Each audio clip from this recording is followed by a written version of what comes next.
Maybe I'll have to burp again in a minute. Hey everybody, welcome back to my channel. I just burped before the record button went, so that's what he was yelling at. Anyways, I'm back again with, I'm going to do something a little bit different this time. People have asked me in the comments of other videos if I would do a tutorial on how to actually texture clothes. So I am just like, okay, I can try to do that. I'm not really a teacher, quote unquote, but I'll do the best I can. I've recorded this once before. I didn't really like it, so we're going to do it again. So I'm just going to kind of give you an overview real quick how to get the base texture down, and then I'm actually going to make this top with, I want to do seamless stripes on the top, so I'll show you guys how I actually do that process, because it's a little bit tedious. It's not really that easy. See, I have to burp again. I had a soda. So I'll try not to burp on this on this tutorial, and let's get into it, because the last video that I recorded was 30 minutes and I thought that was way too long, so I'm going to try not to ramble. Okay, so this is, let's take off these layers and I will show you what I started with. Again, I've already, I recorded this once before, so this work is already done, but I'm going to step by step take you through. Something is still highlighted. There we go. I'm going to walk you through the process again. Let's organize some things real quick here.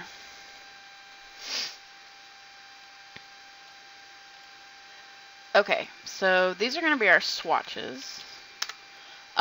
This is, well, okay, let me at least show the shirt. Okay, so let's come in Secondlife. This is the shirt that I'm going to be texturing. As you can see, these over here had temporary textures from the other day when I recorded this before, but this is the shirt, what it looks like in Secondlife. So I simply just took the ambient occlusion and this texture that the creator made for the top, and I saved them to my desktop, and now I've opened them in Photoshop. Okay, so I wanted to completely redo this. I didn't want to use the texture that the creator provided. The only reason why I brought it in is just for reference, to go back and look at where they put the highlights and where the shadows were implemented and all that kind of stuff. But I'm actually going to redo this thing completely. So I brought in the ambient occlusion, which this is it. It's not the best one in the entire world. It was kind of hard to work with because it's pretty bare, but not impossible. So what I went ahead and did is I made a copy of this layer by pressing Control J. That makes copy. Okay. And the first thing that I do when I get a hold of an ambient occlusion is, this one's not so bad, but just out of it being a routine, I want to smooth this out a little bit more. I don't know if the recording program will pick this up, but it's a little bit grainy right in between here and a little bit grainy in between there. So actually, I just want to fix that. So I'm going to go to Filter, and this program I'm going to use is called Perfectum. I can't remember if Perfectum was free or if it was something that we paid for. You can Google it. It's made by Redfield. It is a Photoshop plugin. You'll just have to check and see if we did pay for it. It probably wasn't a lot, like $30, $40. So basically what this program does, and I use it mainly for just the ambient occlusions, it's just going to make it really, really smooth. So, sorry, Ken's like distracting me. No humming. No humming. So, I'm just going to keep this at 150 on the smoothing. That makes it That's the max smooth setting that you can put it on, and I'm just going to press OK. If you can't get a hold of this program, or if you don't have it, it's not absolutely necessary. This is just part of my routine. Okay, so we went ahead and let that run. It's a little bit better in between. Smooth, smooth, smooth looks better. Okay, so from here, it looks like that I went in to make seams. So what I'm going to do from here is I went up to my magic wand brush, tool rather, and I went ahead and selected all of the pieces. As you can see, they're all nicely selected, and then I went ahead and pressed Ctrl J again to make a copy of that selection. And with this copy, I'm going to make the fill opacity 0. That makes it to where you can't see it at all whenever you click on and off the eye. We're going to go right click and blending options. Okay, so then this menu pops up. So basically what I want to do is I want to create, like, I want the seams to be a little bit visible. Not too much, but just a little bit. So I'm going to choose Inner Glow, and I want to edit that glow a little bit. So I'm going to actually click on the word, and it opens up the Inner Glow menu. So the settings that I do in here is normal, and then I'm going to change the white to black. And as you can see, you can play with this a little bit, you know, to figure out how harsh you want to do this inner glow. This shadow is what I'm looking for, the shadow. I'm not going to do it this much. I don't want it to be that harsh. So I'm going to make the range 100, and I'm going to bring this up about there. So 16, maybe come down just a little bit, make it 50. So 50 on the opacity, 16 on the size, and 100 on the range, and then I chose black. Those are the settings, and you press OK. So I'm going to need to edit this just a little bit, because on the sides of the shirt, I can show you right here, I don't want to see the seam that much, but it's okay for me to see this seam, you know, up here just a little bit. So I'm going to do some deleting of that layer. In order to do that, I'm going to right click the layer and choose Convert to Smart Object. Then so right click the layer again, and I'm going to do Rasterize Layer. So as you can see on the thumbnail, that pretty much made it transparent. It's not transparent. There is actually, as you can see when I turn it on and off, there is something there. It's just very light. So I'm going to zoom in to where the front and the back connect on the sides, and I'm just going to erase this seam. Whoops, I did not mean to press that. No. I want to choose a brush that's a little bit more fuzzy, not the just solids brush. So I'm going to do the same on this side. Just erase. You'll see, if you were to load that in Secondlife, you probably wouldn't like the seams that it's creating on there either. It just doesn't look great on the sides of the shirt ever. Okay, so I'm going to go to this other side. Okay, so now that that is done, let's go ahead and I'm just going to save this. Top test 1. Okay, so from here, now it's time to do my, okay, this is going to be hard for me to explain. It was hard for me to explain on the last one. Whenever I'm working with an ambient occlusion that is this white, I like to actually make them gray, like a light color gray. Well, in this case medium color, because it is actually totally white ambient occlusion. And the reason why I do this is because it's easier once I get the patterns to where I want them. It's easier to use your color swatches and put them on a blending mode, either multiply or overlay, for it to show up and actually look like a realistic texture. I feel like if it's too white, if you set something to pink, for instance, and you put it to like overlay, it's going to blow out real bad. It won't be like a solid color pink. It wouldn't look natural. It would just look ugly. But if the base color was a gray or a light gray, then the pink could be overlaid on top of it and everything would look perfectly fine. I can actually show you an example of this.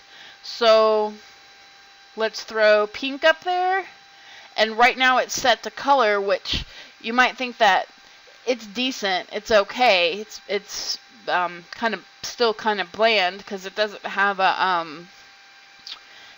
patterns laying on top. But if I was to set the blending mode to overlay, see, that to me, I don't like that. I don't like that because I always want these shadows to be kind of, especially with pink, kind of a red color and not black. So if I take that the base gray color off, this is what we have as far as the pink overlaying. You see how it's completely blown out. Not good. You don't want that. So by putting a darker color at the bottom, you'll be able to use pinks and purples and all that kind of stuff, and it'll come out being the correct blend mode versus doing it without like a base texture on it. It just doesn't work that way. So I hope I didn't confuse you, but you can try it on your own. Like, try it just being white and then putting something over it. And what? Are you silently judging me? Yeah, you better be. So yeah, just play with that on your own, but that's just my personal preference.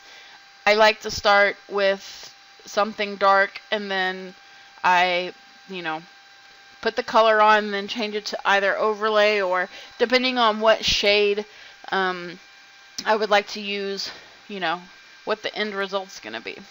Okay, so I have the texture. I went ahead and this is the fill layer for my cotton texture. Resources. I always Google free seamless cotton pattern, free seamless fabric pattern, free, and it doesn't even necessarily have to be like a pattern for Photoshop, because it's very easy to make those if you actually had an image. It's very easy to make. Excuse me, this soda is really not doing me good right now.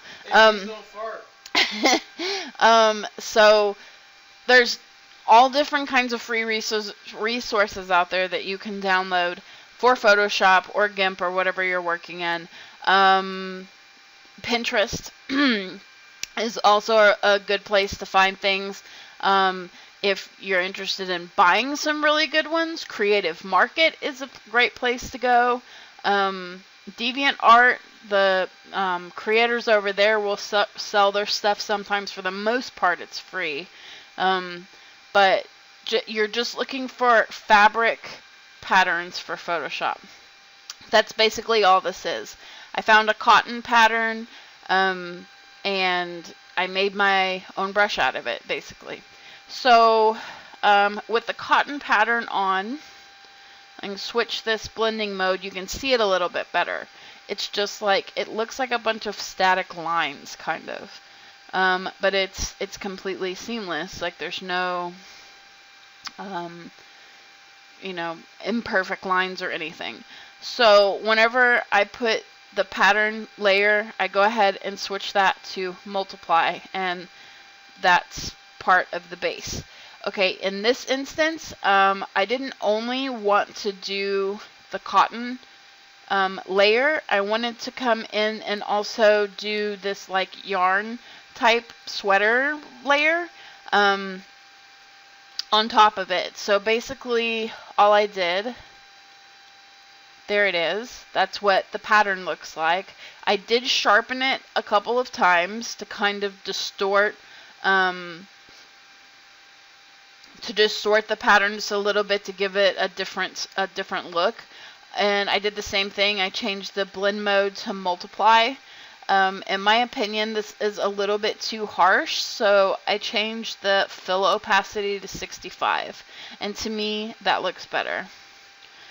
That's where we are right now. And even if we take this in Secondlife right now, we can see what just the base layer looks like.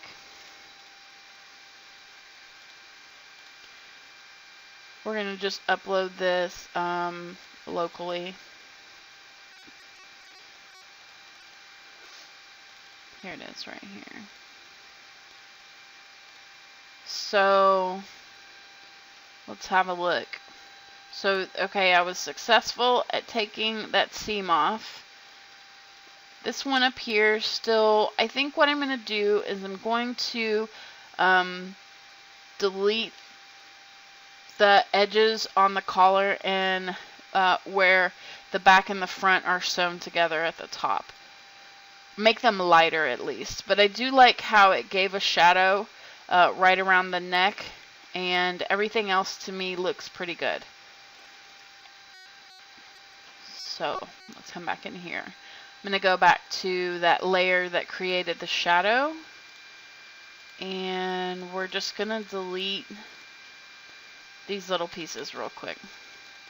Just on the connecting sides for the collar and for the tops of the sleeves.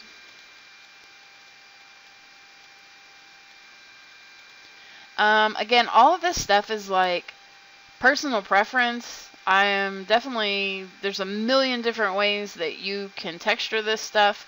This is just how I do it. Feel free to mess with the blending modes and stuff on your swatches, on your patterns, on your ambient occlusion. You know, flip it around and see what, you know, different styles that you can come up with on your own. Just trying to give a guide as to how I texture my stuff. But I'm definitely not the end-all be-all of texturing. There's so many different techniques out there. Okay, so let's go ahead and just check that.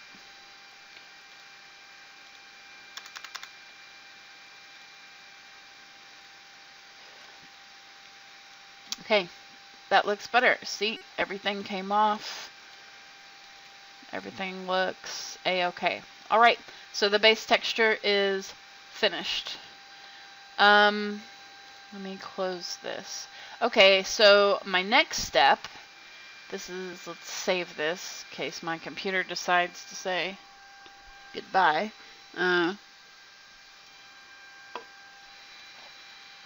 What I do from here is I create a new layer, and I come up here to Image, Apply Image, and press OK. What this does is basically just takes a picture of the current file that you're looking at right now and just places it on top of everything. So I'm going to move this here, and we can turn that off for a second. I made a folder here. As you can see, these are all my color swatches that I would like to use. I have a set list now. I used to randomly pick colors through, I've got about a million. Oh, I used to have a million.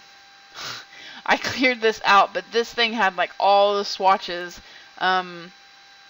just millions of them that I had downloaded. That's another thing that you can type in Google if you're looking for different swatches, or the best place to go for swatches is Pinterest. If you just type in color palettes, you will just be amazed at all the different color palettes that pop up, and you can sample those also. I think that's what I actually did, where I got these from for my 2017 summer palette. That's what this is. So you can do the same thing too. Let's close this back out. So I have them already lined up, already, if I click on one, they're already set to multiply or whatever color variation that usually works best. So we are ready to go. So basically, just click the first layer. It's already set to multiply, okay? You're looking at this, and this is extremely dark. It will be extremely dark, like this, in Secondlife, and we kind of want to lighten that up. So I'm going to re-click the eye on the picture that we just took of our base layer. And I'm going to change this to overlay. Okay, and it's still really, really dark. So I want to lighten this picture up, make it more white. So I'm going to open the levels menu and kind of mess with this middle slider till we are at a good range. 1 second. You kind of just go left and right with it till it is a color that you're happy with. And I might sound different because I have to, my monitor is glaring really bad. 1 sec.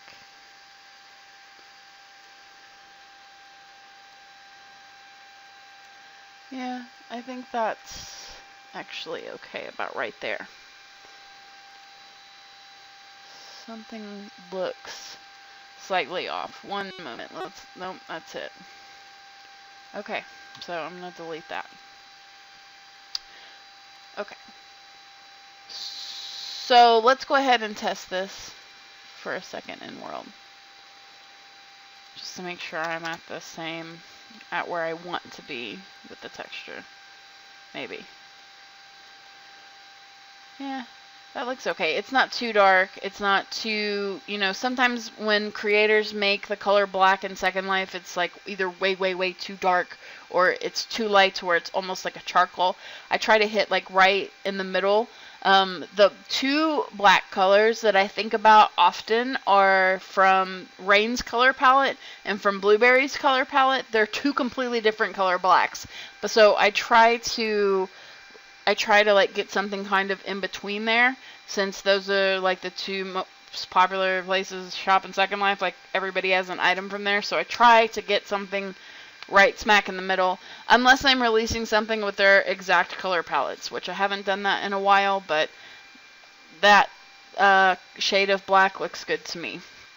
So what I would do from here, I also, these are some highlights that they're just regular lighting dots that I did. I'm not sure that I turned out really liking them. I can show you just what that. See, there's a little bit of highlight, but I think I decided against that after all, to not do that. I just don't think it really looks good. So let's just completely skip that.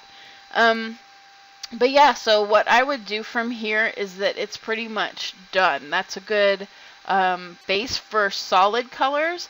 But like I said at the beginning of this, which I'm already at 24 minutes, so it's going to be a really long tutorial, is that I wanted to show you how to do this with stripes. And so from here, if I was only doing solid colors, I would go through, this would be black, so I would, you know, come in here, save it, type in, you know, black, and then, you know, go down my list here because these are already preset. Everything on the swatch for this particular shirt, I have it set to multiply, but you can definitely play around with the different blend layers to create, you know, different color palettes for yourself. It's completely personal preference. Usually I like to go darker, so everything is usually set to multiply.